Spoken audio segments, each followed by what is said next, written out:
എല്ലാവർക്കും നമസ്കാരം. ഞാൻ സരിത മഹേശ്വരൻ. ഇന്ന് ശ്രീകൃഷ്ണവിലാസ മഹാകാവ്യത്തിൻ്റെ 9ാമത്തെ സർഗത്തിലെ 9ഉം 10ഉം ശ്ലോകങ്ങളാണ് നമ്മൾ പഠിക്കാൻ പോണത്. 2 ശ്ലോകങ്ങളിലും ഉപജാതി വൃത്തം തന്നെയാണുള്ളത്. ഇവിടെ വസുദേവർ നന്ദഗോപരോടൊരു വലിയ ആവശ്യമാണ് ഉന്നയിക്കാൻ പോണത്. കഴിഞ്ഞ ദിവസം നമ്മൾ പറഞ്ഞു നിർത്തിയതാണ്. എന്താണ് ആവശ്യം എന്നുള്ളത് പറയുകയാണ്. നമുക്ക് 9ാമത്തെ ശ്ലോകം നോക്കാം. മനോഹരം ശൈശവജന്മശൗരേ ത്വയൈവ ലീലായിതമന്വഭാവി പരന്ത്വിതഃ പാർവണചന്ദ്രചാരു പശ്യാവതുഷ്യന്മുഖമേതദീയം. ആദ്യം പദച്ഛേദം പറയാം. മനോഹരം ശൈശവജന്മ ശൗരേഃ ത്വയാ ഏവ ലീലായിതം അന്വഭാവി പരം തു ഇതഃ പാർവണചന്ദ്രചാരു പശ്യാവ തുഷ്യത് മുഖം ഏതദീയം. എന്താ ഇവിടെ വസുദേവർ പറയണതെന്നാണെങ്കിൽ, ത്വയാ ഏവ ശൗരേഃ മനോഹരം ശൈശവജന്മ ലീലായിതം അന്വഭാവി. ത്വയാ ഏവ അന്വഭാവി, അങ്ങയാൽ തന്നെ ആണ് അനുഭവിച്ചത്. അന്വഭാവി എന്ന് പറഞ്ഞാൽ അത് അനുഭവിച്ചത്, അത് അനുഭവിക്കാൻ ഭാഗ്യമുണ്ടായത് അങ്ങയ്ക്ക് മാത്രമാണ്. ത്വയാ ഏവ എന്നുള്ളത് കർമ്മണിയിലാണ് പറഞ്ഞിരിക്കുന്നത്. കർത്തരിയിൽ പറയുമ്പോൾ അങ്ങ് തന്നെയാണ് ശ്രീകൃഷ്ണൻ്റെ കുട്ടിക്കാലം മുഴുവനും കണ്ടതും സന്തോഷിച്ചതും അനുഭവിച്ചതുമെല്ലാം തന്നെ. അതാണ് ത്വയാ ഏവ, അങ്ങയാൽ തന്നെ. ശൗരേഹ, ശൗരിയുടെ, ശ്രീകൃഷ്ണൻ്റെ. മനോഹരം ശൈശവജന്മ, ഏറ്റവും ആകർഷകമായിട്ടുള്ള, മക്കളുടെ ഏറ്റവും രസകരമായിട്ടുള്ള കാലം എന്ന് പറയുന്നത് ശൈശവമാണ്. ആ കാലത്ത് കുട്ടികളോട് ഒരുമിച്ച് കഴിയാൻ പറ്റുക എന്നുള്ളത് വലിയൊരു ഭാഗ്യമാണ്.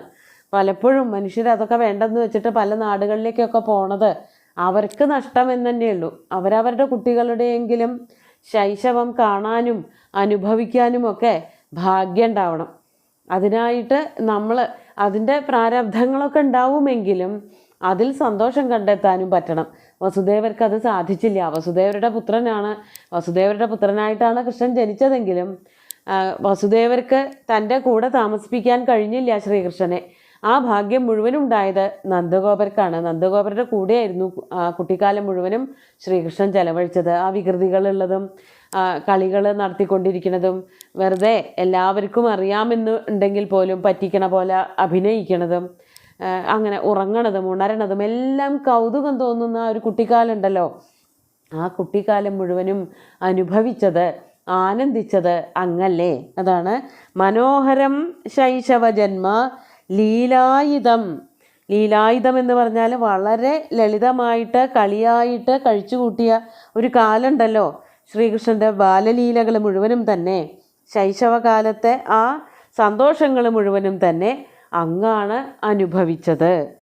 എന്നിട്ട് പറയാണ്, ഇനി വരാൻ പോണ കാലം എന്ന് പറയുന്നത് വ്യത്യാസമുണ്ട്. വലുതായി, ആള് വലുതായി. അപ്പോൾ പഴയ രീതികളൊന്നും ആവില്ല, അങ്ങനത്തെ കുട്ടിക്കാലമൊന്നും ഇനി ഉണ്ടാവില്ല. എന്നാൽ പോലും പരം തു, ഇനിയുള്ള കാലം, വരാൻ പോണ കാലത്ത്, ഇത പാർവണചന്ദ്രചാരു തുഷ്യത് ഏതദീയം മുഖം പശ്യാവ. അതാണ് ചോദ്യം. പാർവണചന്ദ്രചാരു തുഷ്യത് ഏതദീയം മുഖം. പാർവണചന്ദ്രൻ, പാർവണചന്ദ്രൻ എന്ന് പറഞ്ഞാൽ, പാർവണം എന്ന് പറഞ്ഞാൽ പർവേ ഭവം പാർവണം. പർവം എന്ന് പറഞ്ഞാൽ ഓരോ പക്ഷമാണ്, പ്രത്യേകിച്ച് വെളുത്ത പക്ഷം, അതിനെയാണ് ഇവിടെ ഉദ്ദേശിക്കുന്നത്.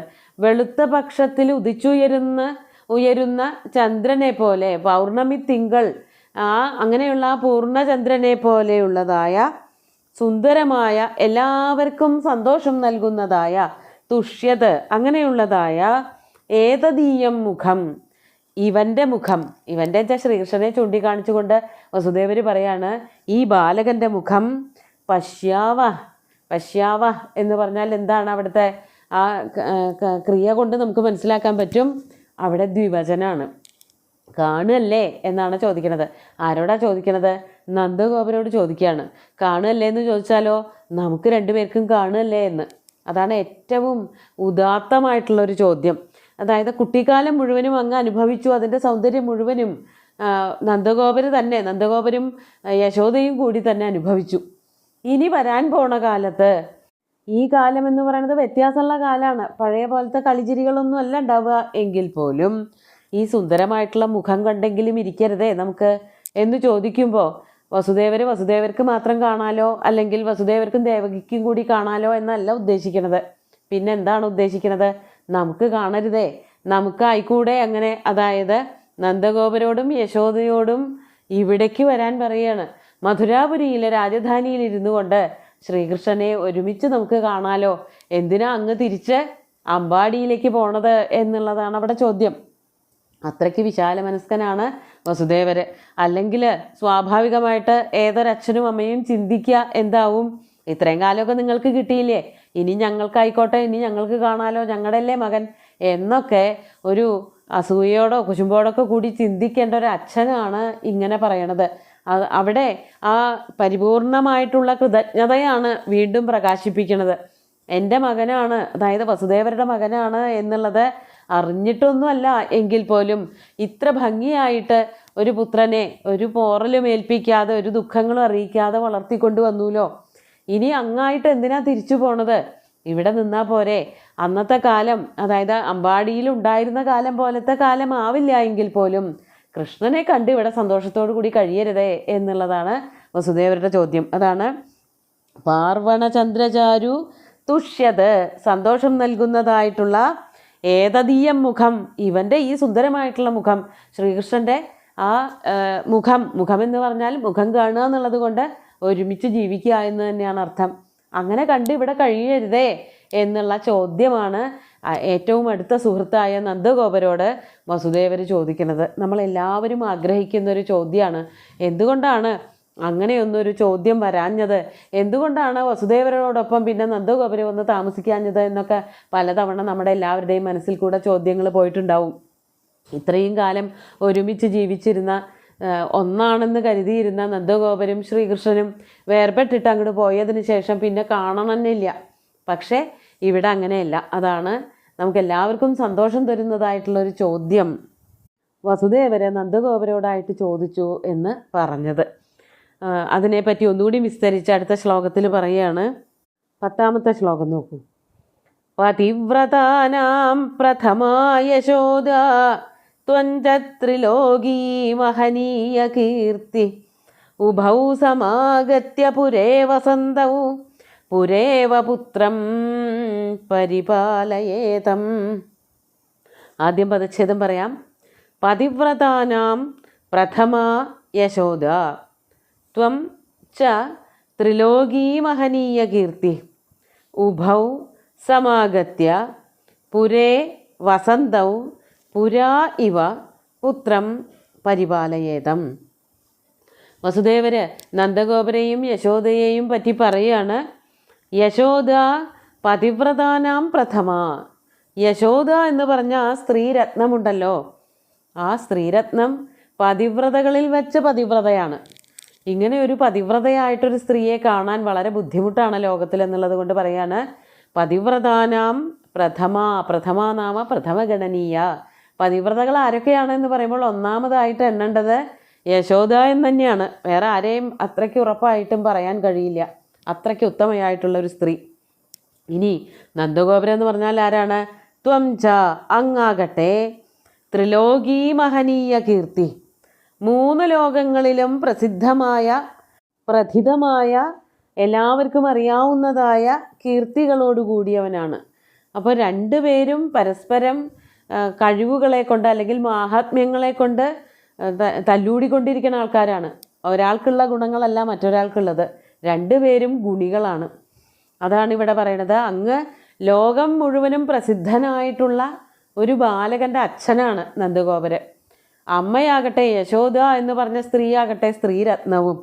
അങ്ങനെയൊക്കെയുള്ള സ്ഥിതിക്ക് ഉഭൗ, നിങ്ങൾ രണ്ടുപേരും പുരേ സമാഗത്യ, എൻ്റെ പുരത്തിലേക്ക്, ഈ മധുരാപുരിയിലേക്ക് വന്നിട്ട് വസന്തൗ, വസിച്ചുകൊണ്ട്, ഇവിടെ താമസിച്ചുകൊണ്ട്, പുരാ ഇവ പുത്രം പരിപാലയേതം, പണ്ടെങ്ങനെയായിരുന്നോ പുരാ ഇവ, അമ്പാടിയിൽ എങ്ങനെയായിരുന്നോ നിങ്ങൾ രണ്ടുപേരും അച്ഛനമ്മമാരായിട്ട് ശ്രീകൃഷ്ണനെ പരിപാലിച്ചത്, ശ്രീകൃഷ്ണന് വേണ്ടതൊക്കെ നൽകിയത്, അതുപോലെ തന്നെ പരിപാലയേതം, പരിപാലിച്ചോളൂ എന്നാണ് പറയണത്. അതായത് അങ്ങയുടെ മകൻ തന്നെയാണ് ഇപ്പോഴും, നിങ്ങളുടെ രണ്ടുപേരുടെയും മക്കൾ തന്നെയാണ് രാമനും കൃഷ്ണനും. അതിൽ യാതൊരു വ്യത്യാസവും വിചാരിക്കേണ്ട. ഇവിടേക്ക് കൊണ്ടുവന്നു എന്നേ ഉള്ളൂ. അമ്പാടിയിലല്ല, ഇപ്പോൾ താമസിക്കുന്നത് മധുരാപുരിയിലാണെന്നേ ഉള്ളൂ. വ്യത്യാസം വേറൊന്നും വന്നിട്ടില്ല. അങ്ങയുടെ മക്കൾ തന്നെയായിട്ട് അങ്ങക്ക് ഇനിയും കണക്കാക്കാം. ഇങ്ങോട്ട് പോന്നു എന്നുള്ളത് കൊണ്ട് ബന്ധം അങ്ങോട്ട് മുറിച്ചു എന്നൊന്നും വിചാരിക്കണ്ട എന്ന് എത്ര ഉദാത്തമായ ചിന്താഗതിയോട് കൂടിയിട്ടായിരിക്കണം വസുദേവരത് പറഞ്ഞിട്ടുണ്ടാവുക. കവിയുടെ മനസ്സിൻ്റെ ഒരു ഗതി തന്നെ എത്ര വിശാലമാണ് എന്നുള്ളത് ഇവിടെ നിന്ന് നമുക്ക് മനസ്സിലാക്കാൻ പറ്റും. പലപ്പോഴും നമ്മളെല്ലാവരും ചിന്തിച്ചിട്ടുള്ളതാണ്, എന്തിനാണ് നന്ദഗോപര് പിന്നെ തിരിച്ചു പോവാഞ്ഞത്, കൃഷ്ണനെ ഒരിക്കൽ പോലും കാണാൻ പോയില്ലല്ലോ എന്ന് തുടങ്ങിയ കാര്യങ്ങളൊക്കെ നമ്മുടെ മനസ്സിൽ കൂടെ എങ്ങനെയൊക്കെയാണോ കടന്നുപോയത് അതുപോലെയൊക്കെ തന്നെ സുകുമാര കവിയും വിചാരിച്ചിട്ടുണ്ടാവണമല്ലോ. അപ്പോൾ നമ്മുടെ സംസ്കൃത കാവ്യങ്ങളുടെ ഒരു പ്രത്യേകത എന്താണ്, ഭാരതീയമായിട്ടുള്ള ചിന്താഗതികളുടെ പ്രത്യേകത എന്താണെന്ന് വെച്ചാൽ നമുക്ക് കുറേശ്ശെയൊക്കെ അങ്ങോട്ടും ഇങ്ങോട്ടുമൊക്കെ മാറ്റി എഴുതാം. ആരും അതിനെ ചോദിക്കാനൊന്നും വരില്ല. അതുകൊണ്ട് ആർക്കും ബുദ്ധിമുട്ടുകളും ഉണ്ടാവില്ല. അപ്പോൾ ഒരു നല്ല അച്ഛനാണെങ്കിൽ എല്ലാവരെയും പരിഗണിക്കാൻ പറ്റണം. പ്രത്യേകിച്ച് അതുവരെ നോക്കി പുലർത്തിയ ഒരാളെ പെട്ടെന്ന് അങ്ങോട്ട് ഒഴിവാക്കി വിടണത് പോലെ തോന്നുകരുത്. നന്ദഗോപർക്ക് അങ്ങനെ ഒരു തോന്നലുണ്ടാവാൻ പാടില്ല. ഇവിടെ രഘുവംശത്തിലൊരു വരി വ്യാഖ്യാനത്തിൽ പറയുന്നുണ്ട്, പ്രജാനാം വിനയാധാനാത് രക്ഷണാത് ഭരണാദപി സപിതാ. ദിലീപൻ പ്രജകളുടെ മുഴുവനും അച്ഛൻ തന്നെയായിരുന്നു. യഥാർത്ഥ അച്ഛന്മാർ വെറുതെ ജന്മഹേതുക്കളായിട്ട് അവശേഷിച്ചു. ജനങ്ങളെ വിനയമുള്ളവരാക്കി തീർത്തു, ജനങ്ങളെ പരിപാലിച്ചു, അവരെ വേണ്ടതുപോലെ കൊണ്ടു നടന്നു എന്നുള്ളത് കൊണ്ട് രാജാവായിരുന്ന ദിലീപനായിരുന്നു ശരിക്കുള്ള അച്ഛൻ. മറ്റത് വെറുതെ ജനയിതാക്കൾ ജന്മത്തിന് കാരണക്കാരായി എന്ന് മാത്രമേ ഉള്ളൂ എന്നതുപോലെ ഈ വസുദേവര് ശരിക്കും കൃഷ്ണൻ്റെ ഒരു ജനയിതാവ് മാത്രമാണ്. കൃഷ്ണനെ ഈ ഒരു പരുവത്തിലാക്കിയെടുത്തത് നന്ദഗോപരാണെന്നുള്ളത് കൊണ്ട് അച്ഛൻ എപ്പോഴും കൂടെ ഉണ്ടാവണം എന്ന് വിചാരിച്ചിട്ട് തന്നെയാണ് വസുദേവര് നന്ദഗോപരോട് ഒറ്റയ്ക്കല്ല യശോദയും കൂട്ടിയിട്ട് ഇവിടെ വന്ന് പുരത്തിൽ അഥവാ മധുരാപുരിയിൽ വന്ന് താമസിക്കണമെന്ന് അഭ്യർത്ഥിക്കുന്നത്. വളരെ വിശാലമായിട്ടുള്ളൊരു ചിന്താഗതിയാണ്. നമുക്ക് ശ്ലോകങ്ങൾ ഒന്നുകൂടി ചൊല്ലി നോക്കാം. മനോഹരം ശൈശവജന്മശൗരേ ത്വയൈവ ലീലായിതമന്വഭാവി പരന്തു ഇതഃ പാർവണചന്ദ്രചാരു പശ്യാവതുഷ്യന്മുഖമേതദീയം പതിവ്രതാനാം പ്രഥമാ യശോദ ത്വം ച ത്രിലോകീ മഹനീയ കീർത്തി ഉഭൗ സമാഗത്യ പുരേ വസന്തൗ പുരേവ പുത്രം പരിപാലയേതം. സുന്ദരമായിട്ടുള്ള 2 ശ്ലോകങ്ങളും ഭഗവാന്റെ കാൽക്കൽ അർപ്പിച്ചുകൊണ്ട് ഗുരുവായൂരപ്പനെ സാഷ്ടാംഗം നമസ്കരിച്ചുകൊണ്ട് എല്ലാവർക്കും ശുഭദിനം നേർന്നു നിർത്തട്ടെ. നന്ദി.